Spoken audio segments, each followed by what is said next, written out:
अब यहाँ पर एक महत्वपूर्ण प्रश्न उठता है कि सामाजिक मानव शास्त्र के अंतर्गत प्रमुख रूप से आदिम समाजों का अध्ययन ही क्यों किया जाता है। और कभी-कभी विश्वविद्यालय परीक्षा में इस प्रकार का प्रश्न आ जाता है, कभी-कभी क्या अक्सर आता रहता है कि सामाजिक मानव शास्त्र में प्रमुख रूप से आदिम समाजों का अध्ययन क्यों किया जाता है, स्पष्ट कीजिए। यह एक महत्वपूर्ण प्रश्न है। तो आज हम इस बात को स्पष्ट करना चाहते हैं कि सामाजिक मानव शास्त्र में प्रमुख रूप से आदिम समाजों का ही अध्ययन क्यों किया जाता है। तो हमने कुछ बिंदु दिए हैं, आपने बोर्ड पर देख रहे होंगे कि उसमें 7 बिंदु दिए हैं। उसमें सबसे पहला बिंदु है ऐतिहासिक संयोग। अब ऐतिहासिक संयोग किस बात का रहा है? ऐतिहासिक संयोग इस बात का रहा है कि जब दुनिया भर में अंग्रेज़ों का शासन था, तब अंग्रेज़ लोग दुनिया के हर देश में अपने अपने प्रशासकों के माध्यम से, प्रशासनिक अधिकारियों के माध्यम से अपनी शासन व्यवस्था करवा रहे थे। तो कुछ प्रशासनिक अधिकारी ऐसे क्षेत्रों में नियुक्त हुए विभिन्न देशों में, जिन क्षेत्रों में केवल आदिवासी लोग रहते थे। उन आदिवासियों का रहन सहन, परिवार विवाह जैसी संस्थाएं बिल्कुल ही अलग प्रकार की थी। तो उन अधिकारियों ने जब उन संस्थाओं को देखा, उनका रहन सहन देखा, तब क्या है कि वो बड़े आश्चर्यचकित हुए और उन्होंने उनके अनुभवों को अपनी दैनिक डायरियों में लिखना प्रारंभ किया।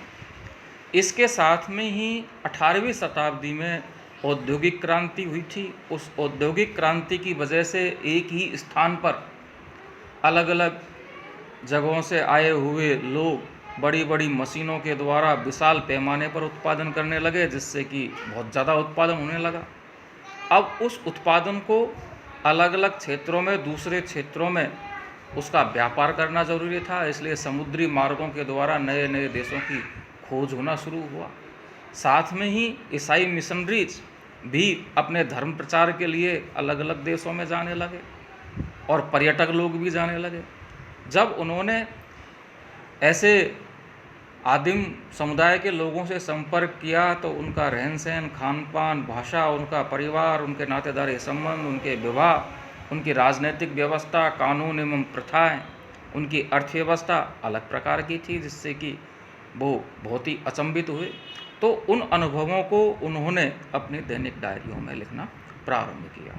बाद में वो डायरियाँ ही पुस्तकों के रूप में प्रकाशित हुई और वही जनजातियों या आदिम समाजों के बारे में प्रमाणित जानकारियों के रूप में माने जाने लगी।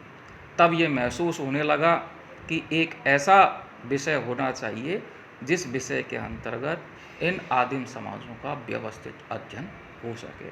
और इस प्रकार के ऐतिहासिक संयोग की वजह से सामाजिक मानव शास्त्र विषय की स्थापना हुई।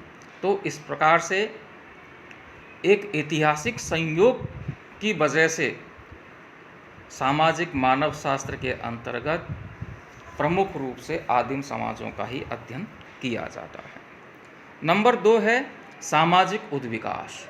अब आपको ये पता होगा कि 1856 में एक पुस्तक आई थी, डार्विन की पुस्तक ओरिजिन ऑफ द स्पीशीज, और उसमें उसने बताया 1859 में, डार्विन ने 1856 नहीं है, वो 1859 है। 1859 में डार्विन ने प्राणी शास्त्रीय उद्विकास को स्पष्ट किया था अपनी पुस्तक ओरिजिन ऑफ द स्पीशीज के अंतर्गत, कि प्राणियों का उद्विकास है वो सरल से जटिलता की ओर हुआ है। अर्थात पहले एक कोशिकीय जीव पैदा हुआ और उसके बाद में बहुकोशिकीय जीव पैदा हुए। उसी तरह से प्रारंभिक समाजशास्त्रियों और सामाजिक मानव शास्त्रियों ने समाज के उद्विकास को भी स्पष्ट किया कि समाज का उद्विकास भी सरलता से जटिलता की ओर हुआ है।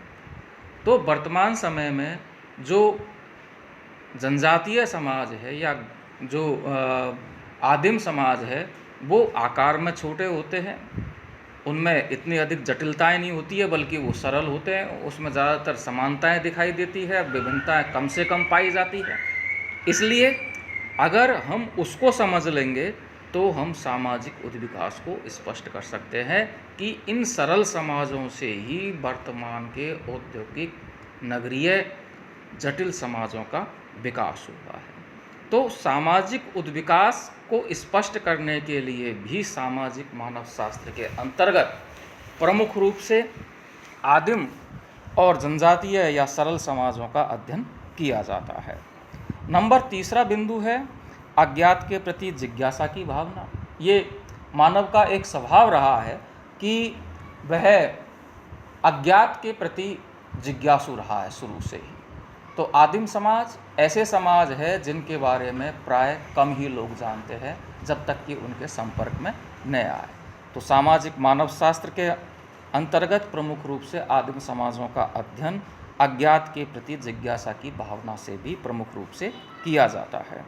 फिर अपने आप को समझने में भी मदद मिलती है। आदिम समाजों को हम समझते हैं, अध्ययन करते हैं तब कि हमारा वर्तमान स्वरूप आदिम समाजों से ही प्रारंभ हुआ है। और साथ में ही आदिम समाजों का अध्ययन वैज्ञानिक तटस्थता के साथ किया जा सकता है, क्योंकि आदिम समाजों के साथ में जो समाज वैज्ञानिक है या मानव शास्त्री है उनका न तो कोई लगाव होता है न उनसे कोई दुराव होता है, अर्थात पक्षपात की संभावना नहीं रहती है। इस वजह से भी सामाजिक मानव शास्त्र के अंतर्गत प्रमुख रूप से आदिम समाजों का अध्ययन किया जाता है।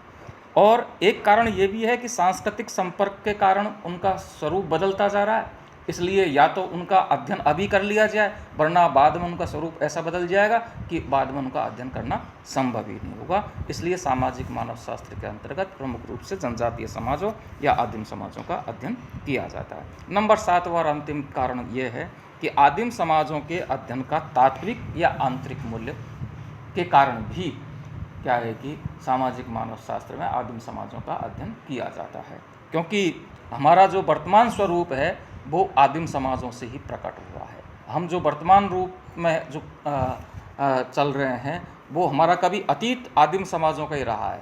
आज का जो जनजातीय समाज है वो हमारे आधुनिक औद्योगिक नगरीय समाजों का अतीत है।